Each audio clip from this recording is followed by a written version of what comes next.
नमस्कार दोस्तों। आज मैं आपको ग्रेग चैपल की कहानी के सेकेंड एपिसोड में बताऊंगा कि कैसे ग्रेग चैपल टीम इंडिया के सीनियर प्लेयर्स के खिलाफ मीडिया में खबरें प्लांट किया करते थे और कैसे ग्रेग चैपल के एक डिसीजन ने टीम इंडिया की लुटिया वर्ल्ड कप में डुबो दी। ये भी बताऊंगा कि कैसे ग्रेग चैपल दूसरे प्लेयरों पे अपने आइडिया थोप दिया करते थे।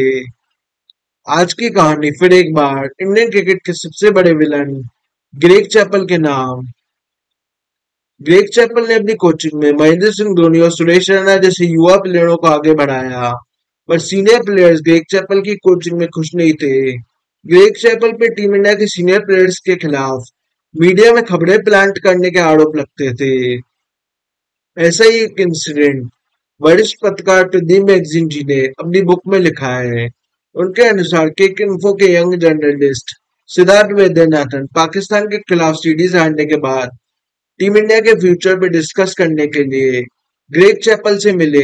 सिद्धार्थ वैद्यनाथन अपने पहले मेजर असाइनमेंट पर थे।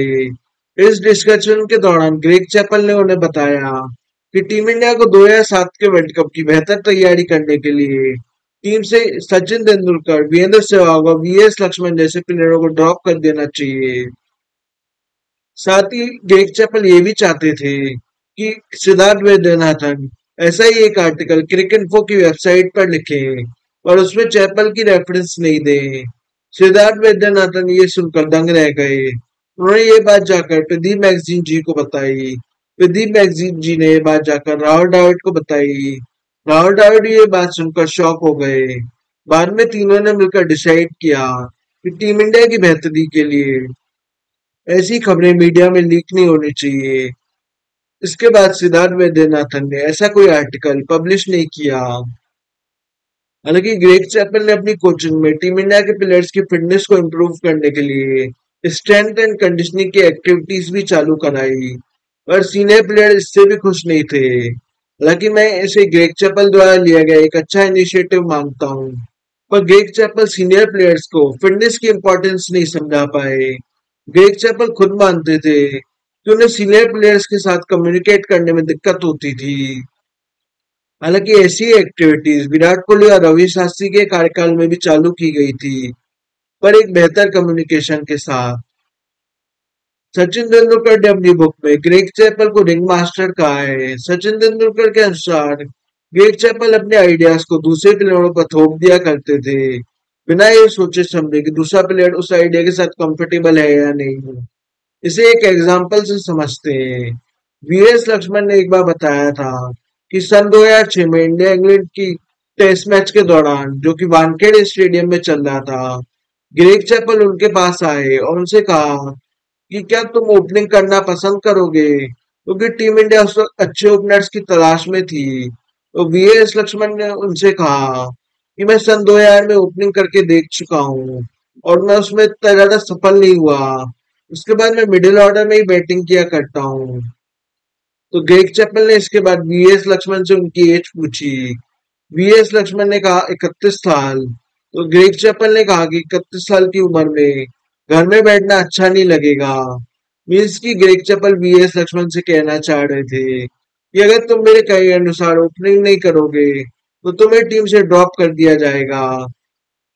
इसके बाद आई 2007 के वर्ल्ड कप की बारी, और इस 2007 का वर्ल्ड कप शुरू होने से लगभग कुछ महीने पहले ग्रेग चैपल सचिन तेंदुलकर के घर गए और उन्हें सचिन तेंदुलकर से कहा कि आपको राहुल द्रविड़ को हटाकर टीम इंडिया का कप्तान बन जाना चाहिए और हम दोनों मिलकर सालों तक इंडियन क्रिकेट को कंट्रोल करेंगे। सचिन तेंदुलकर ये सब सुनकर शॉक हो गए, क्योंकि उस वक्त लगभग ये तय था कि राहुल द्रविड़ ही 2007 के वर्ल्ड कप में टीम इंडिया की कप्तानी करेंगे। सचिन तेंदुलकर ने ग्रेग चैपल का ये ऑफर डिक्लाइन कर दिया और बाद में बीसीसीआई को ये सलाह भी दी कि वो टीम इंडिया की बेहतरी के लिए 2007 के वर्ल्ड कप में ग्रेग चैपल को कोच बनाकर न भेजे, पर बीसीसीआई ने उनकी सलाह नहीं मानी। इसके बाद 2007 के वर्ल्ड कप शुरू होने से लगभग एक महीने पहले ग्रेग चैपल ने सीनियर जर्नलिस्ट राजन बाला को मैसेज किया कि टीम इंडिया के सीनियर प्लेयर्स टीम में जूनियर प्लेयर्स को इंक्लूड करने के खिलाफ हो गए हैं। हालांकि राजन बाला ने ये मैसेज टीम इंडिया के 2007 के वर्ल्ड कप से बाहर होने के बाद रिलीज किया था। हालांकि मेरा मानना है अब टीम इंडिया दो ग्रुपों में डिवाइड हो चुकी थी। एक ग्रुप था ग्रेग चैपल के साथ और दूसरा ग्रुप था ग्रेग चैपल के खिलाफ। हालांकि टीम इंडिया 2007 का वर्ल्ड कप खेलने के लिए वेस्ट इंडीज पहुंची। इसी दौरान सीनियर जर्नलिस्ट विक्रांत गुप्ता की मुलाकात किंगस्टन के एयरपोर्ट पे सौरव गांगुली से हुई। इस दौरान विक्रांत गुप्ता सर ने सौरव गांगुली से एक्साइटमेंट में कहा कि दादा हम इस बार वर्ल्ड कप जरूर जीतेंगे। तो सौरव गांगुली पहले चुप रहे, फिर उन्होंने कहा कि इस वर्ल्ड कप में कुछ भी हो सकता है, लेने के देने भी पड़ सकते हैं। इसके बाद टीम इंडिया 2007 के वर्ल्ड कप में अपना पहला मैच बांग्लादेश से शॉकिंगली हार गई। हालांकि वो अपना दूसरा मैच बारमूडा से जीत गई। टीम इंडिया को इस वर्ल्ड कप में बने रहने के लिए श्रीलंका के खिलाफ अपना आखिरी लीग मैच जीतना जरूरी था। इसी बीच सचिन तेंदुलकर और ग्रेग चैपल के बीच सचिन तेंदुलकर की बैटिंग पोजीशन को लेकर भी विवाद हो गया। सचिन तेंदुलकर इस वर्ल्ड कप 2007 में ओपनिंग करना चाह रहे थे, जबकि ग्रेग चैपल चाहते थे कि सचिन तेंदुलकर मिडिल ऑर्डर में खेले। ऐसा ही एक इंसिडेंट विक्रांत गुप्ता जी ने अपने यूट्यूब वीडियो में बताया है। उनके अनुसार श्रीलंका के खिलाफ मैच से एक दिन पहले उनकी मुलाकात एक जिम ट्रेनिंग सेशन के दौरान सचिन तेंदुलकर से हुई। सचिन तेंदुलकर इस दौरान मायूस थे। सचिन तेंदुलकर ने उन्हें बताया कि मैं टीम मैनेजमेंट को बोल रहा हूँ कि श्रीलंका के खिलाफ मैच में मुझे ओपनिंग करने दें, मैं टीम इंडिया को ये मैच जिता दूंगा। पर ग्रेग चैपल इसके लिए राजी नहीं थे। इस यूट्यूब वीडियो का लिंक मैं डिस्क्रिप्शन में डाल दूंगा। आखिरकार सचिन तेंदुलकर को श्रीलंका के खिलाफ इस मैच में मिडिल ऑर्डर में ही खेलना पड़ा और सचिन तेंदुलकर अनफॉर्चुनेटली 0 रन पे आउट हो गए और टीम इंडिया श्रीलंका से ये मैच 69 रन से हारकर वर्ल्ड कप से बाहर हो गई। बाद में वीरेंद्र सहवाग ने भी माना था कि टीम इंडिया ने इस वर्ल्ड कप में सचिन तेंदुलकर से ओपनिंग न करा के गलती की थी। वहीं ग्रेग चैपल ने भी कहा था कि इस वर्ल्ड कप में सचिन तेंदुलकर की बैटिंग पोजीशन के इशू को लेके उनके रिश्ते सचिन तेंदुलकर से खराब हो गए थे। इसलिए मैंने पहले कहा था कि ग्रेग चैपल के एक डिसीजन ने टीम इंडिया की लुटिया वर्ल्ड कप में डुबो दी। इसके बाद टीम इंडिया के क्रिकेटर्स को फैंस के भयंकर गुस्से का सामना करना पड़ा। हालांकि पाकिस्तान भी इस वर्ल्ड कप में लीग स्टेज से ही वर्ल्ड कप से बाहर हो गई। उसके कुछ बॉब वुलमर की भी रहस्यमयी ढंग से डेथ हो गई। हालांकि ग्रेग चैपल टीम इंडिया की शर्मनाक हार के बाद भी रिजाइन करने को तैयार नहीं थे, क्योंकि उनके लिए शायद ये पद फाइनेंशियली इम्पोर्टेंट था। सौरव गांगुली के लिए कही गई उनकी बात और वो उन पर ही उल्टी भारी पड़ रही थी। इस बात के बारे में मैं आपको पिछले वीडियो में बता चुका हूँ। इसका लिंक मैं डिस्क्रिप्शन में डाल दूंगा, आप वहां से ये वीडियो चेक कर सकते हैं। हालांकि टीम इंडिया के फैंस के भयंकर गुस्से को देख तो कहीं ग्रेग चैपल का हाल बॉब वुलमर जैसा न हो जाए।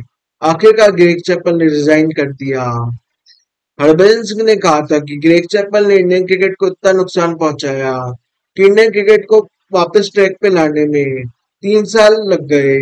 हालांकि इरफान पठान ने कहा है कि ग्रेग चैपल को हमेशा इंडिया में मिसअंडरस्टूड किया जाता है, पर मेरा मानना है कि इंडियन क्रिकेट में वही कोचेस ज्यादा सफल हुए हैं जिन्होंने बिहाइंड द सीन रहकर काम किया है। पर चैपल को तो हेडलाइन में रहना पसंद था। इसके अलावा चैपल को इंडियन क्रिकेट का सुपरस्टार कल्चर भी पसंद नहीं था। वो बिना सुपरस्टार वाली एक ऐसी युवा इंडियन टीम बनाना चाहते थे जो सिर्फ उनकी बात सुने, जो कि इंडियन क्रिकेट में संभव नहीं था। कहा जाता है कि ग्रेग चैपल के आइडियाज तो बहुत अच्छे थे, पर उनको इम्प्लीमेंट करने का तरीका गलत था। हालांकि मैं इन सब में राहुल द्रविड़ को भी दोषी मानता हूँ, क्योंकि राहुल द्रविड़ उस वक्त टीम इंडिया के कप्तान थे। उनके रिश्ते भी ग्रेग चैपल से अच्छे थे। टीम इंडिया के सीनियर प्लेयर्स भी राहुल द्रविड़ की रिस्पेक्ट किया करते थे। ऐसे में राहुल द्रविड़ ग्रेग चैपल और टीम इंडिया के सीनियर प्लेयर्स के बीच ब्रिज बनने का काम कर सकते थे, जिससे टीम इंडिया के सीनियर प्लेयर्स और ग्रेग चैपल के बीच दूरियां इतनी नहीं बढ़ती। पर राहुल द्रविड़ इस काम में विफल रहे। इसके बाद ग्रेग चैपल को सन 2010 में ऑस्ट्रेलियन टीम का सिलेक्टर भी बनाया गया, पर यहाँ पर भी उन्हें बवाल कर दिया। कहा जाता है कि ग्रेग चैपल से ऑस्ट्रेलिया के प्लेयर्स इतना परेशान हो गए कि ऑस्ट्रेलिया के ड्रेसिंग रूम में ग्रेग चैपल की एंट्री बैन कर दी गई। हालांकि ग्रेग चैपल ने अपने जीवन में इसके अलावा कुछ अच्छे काम भी किए हैं। वो ऑस्ट्रेलिया में एक चैपल फाउंडेशन चलाते हैं जो ऑस्ट्रेलिया में गरीब बेघर लोगों की मदद किया करती है। इस फाउंडेशन के लिए जो भी पैसा आया, चैपल ने कभी उसका मिसयूज नहीं किया, जबकि उनकी खुद की आर्थिक स्थिति अच्छी नहीं थी। चैपल चाहते तो इन पैसों का मिसयूज कर सकते थे, पर उन्होंने ऐसा नहीं किया। मतलब कि ग्रेग चैपल की कमजोर आर्थिक स्थिति को देखते हुए उनके लिए ऑस्ट्रेलिया में एक फंड रेजिंग कैंपेन भी चलाया गया। आपको ये कहानी कैसी लगी, मुझे कमेंट बॉक्स में लिखकर बताइए। इसके अलावा आप और कौन से क्रिकेटर की कहानी सुनना चाहते हैं, ये भी कमेंट बॉक्स में लिखकर बताइए। और आपको ये वीडियो अच्छा लगे तो लाइक करें, शेयर करें और चैनल को सब्सक्राइब करें। धन्यवाद।